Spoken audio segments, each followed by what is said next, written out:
Facebook Live, I'm Trista Crick. We're here with Rashad Jennings, live from Radio Row here in Minneapolis, Minnesota, which will be hosting Super Bowl 52. How you doing? I'm good. How you doing? I'm good. So we're here for Super Bowl 52. I'm super excited. You were a Giant, though, so you know how this feels. Absolutely. What are these players going through right now? Well, I'm a Giant, so I know what it feels from an organization standpoint. Yep. I wish I was part of the organization when it happened. But everybody I've ever talked to, when it talks about the Super Bowl that's been in it, they say it's just another game. The difference is, it's the last game. It's in heightened. It's everything that you ever wanted to play for.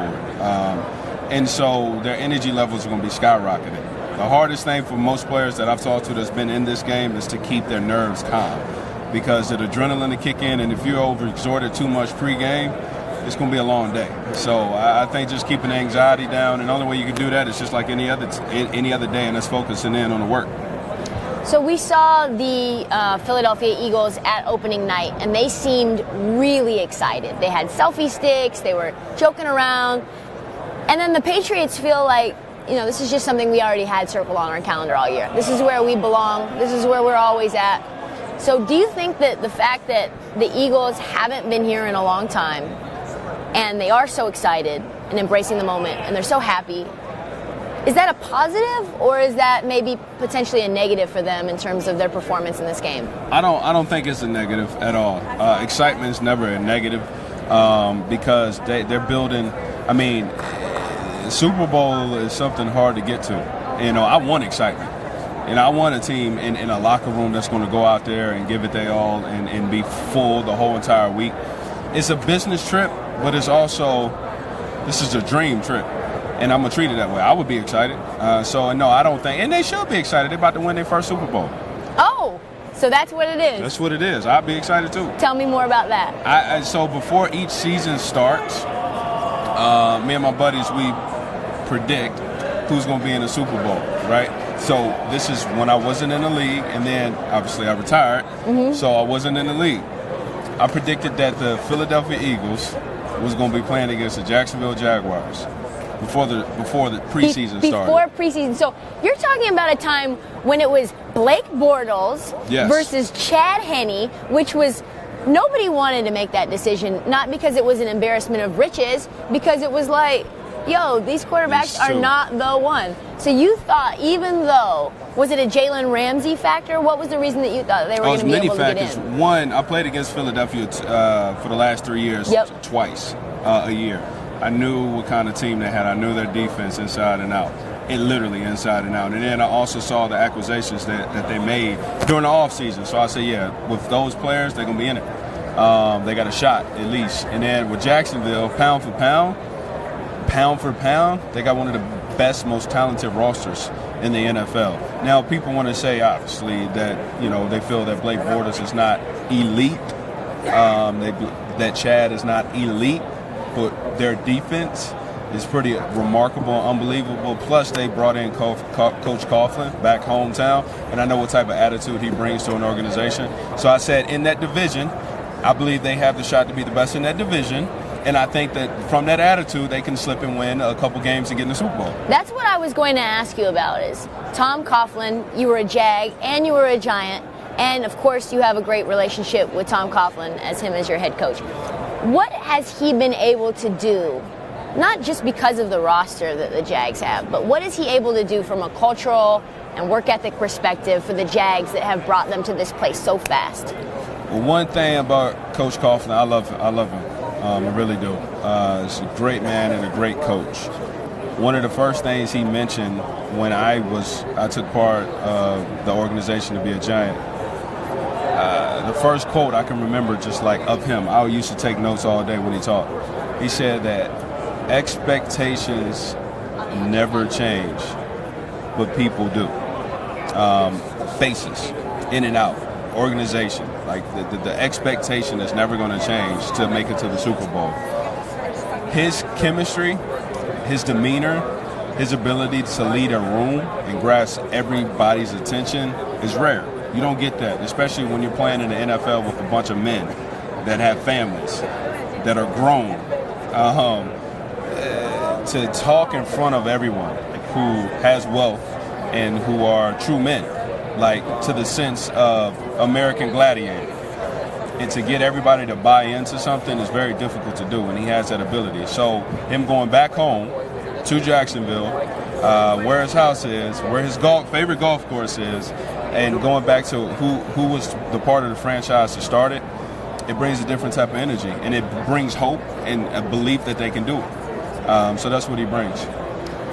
Okay, so we talked about what went right in Jacksonville, but as Tom Coughlin left, things spiraled out of control quite quickly for the Giants. What, in your opinion, happened there?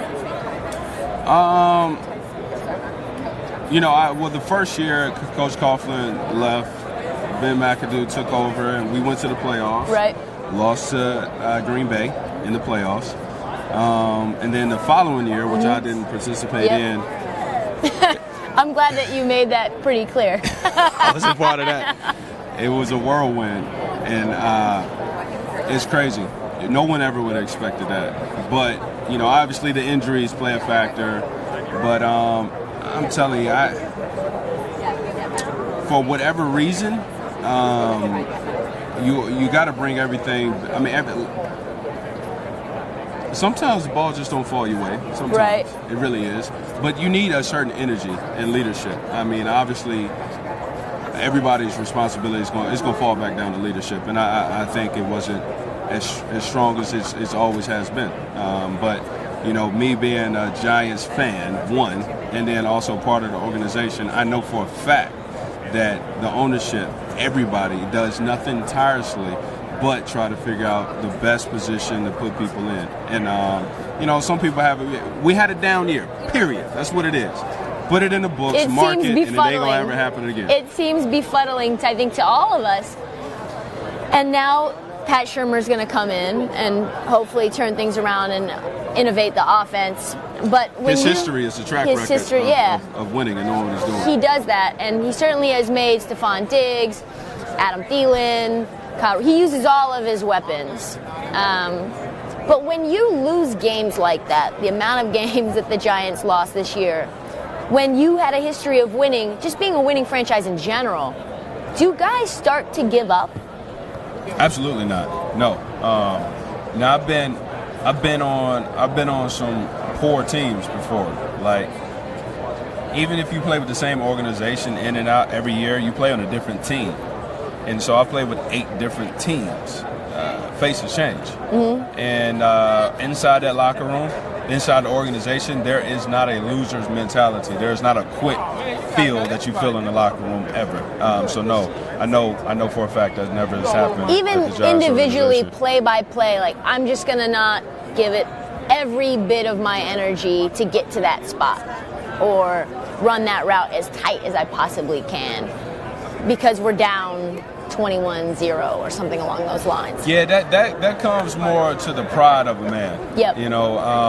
I wouldn't put that towards anything besides a personal experience of being in those situations where I know the game's over, you're lost, you're going to lose, you're not going to the playoffs, but still fight your heart out.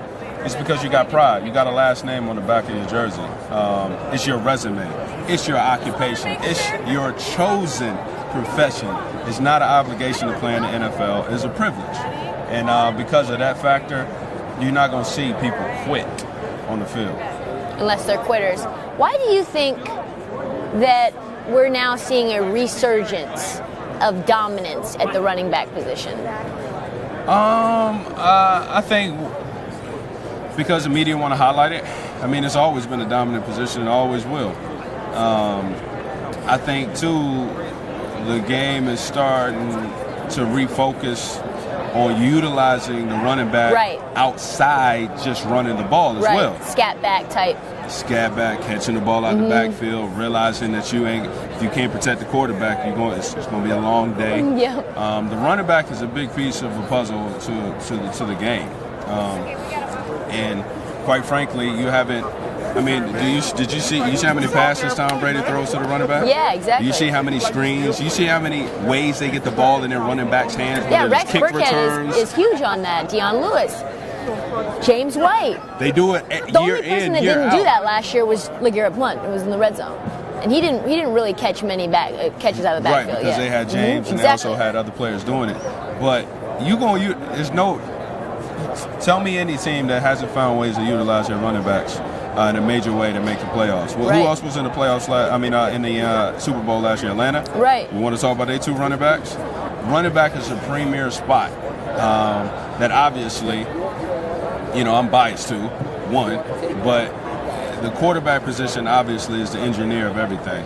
The offensive line is what makes the engine run,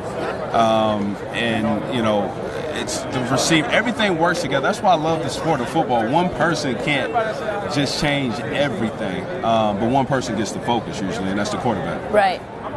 And it's going to be exciting to watch this game. Talk about running backs. Patriots have a stable of great running backs that can catch out of the backfield and run the ball north-south. And then you've got really a kind of a different style of running game in Philly. Jay Ajayi and LeGarrette Blount.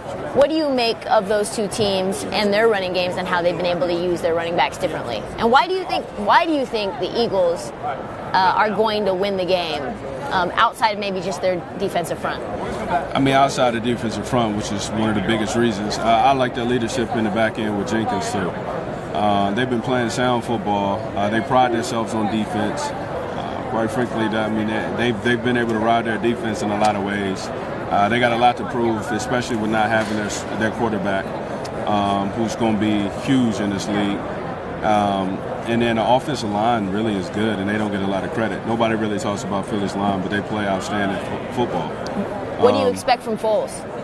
Foles is going to be Foles. I think Foles is a special But quarterback. that doesn't mean anything to me. He's a special quarterback. Sometimes Foles looks garbage, and sometimes he looks amazing. So I don't know who Foles is. He's a starting quarterback in the NFL, and he happens to be on a team which there's another starting quarterback in the NFL. So it was Jeff Fisher's fault. I ain't gonna say it's nobody's fault, but he is. Foles can start on a lot of teams in the NFL right now outside of Philly.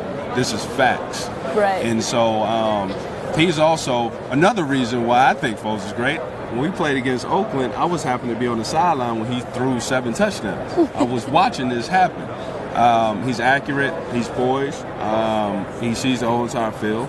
He knows how to win a game. He knows how to manage a game. So he plugged in and is playing right there in Philly, and he's going to. It's going to be interesting after they win the Super Bowl what Foles does Where as he far goes. as the free agency. Mm-hmm. All right, what's the prediction for the score before we run? I think it's going to be 31-24.